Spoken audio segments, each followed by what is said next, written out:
নমস্কার বন্ধুরা, কেমন আছেন? আশা করি সকলেই ভালো আছেন। দেখুন, আজকে আমাদের বাড়িতে শিবরাত্রি পুজো হচ্ছে। আজকে তো শিব চতুর্দশী, তাই না?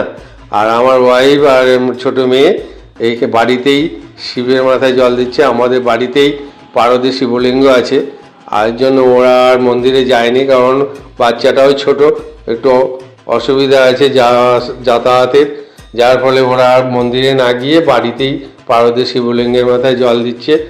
আমার নাতিকে নিয়ে, ছোট মেয়ে দেখুন কি সুন্দর আনন্দ করছে, আর ছোট নাতি তো খুবই আনন্দিত, ও পুজো দিচ্ছে। এরপর আমার ওয়াইফও আজকে এখানেই পুজো দেবে, কারণ আমার ওয়াইফ প্রতি বছরই শিবের মাথায় জল দেয় শিবরাত্রির দিন। ছোট মেয়েও এখানে দিত, বিয়ে হয়ে গেছে, ও এইবার শিবরাত্রির দিন আমাদের এখানে আছে, কারণ ওর হাজব্যান্ড গেছে মহাকুম্ভে স্নান করতে, এই জন্য ও এখানে আছে।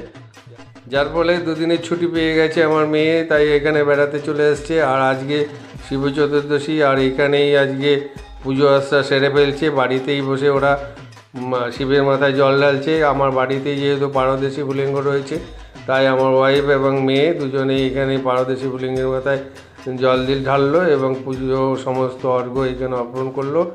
আজকের পুজো এইখানেই বাড়িতে বসেই শেষ করছে এরা। তা আমার ভিডিওটাও এখানে শেষ করছি বন্ধুরা। ভালো লাগলে অবশ্যই আপনারা একটু লাইক, কমেন্টস এবং শেয়ার করবেন। ধন্যবাদ।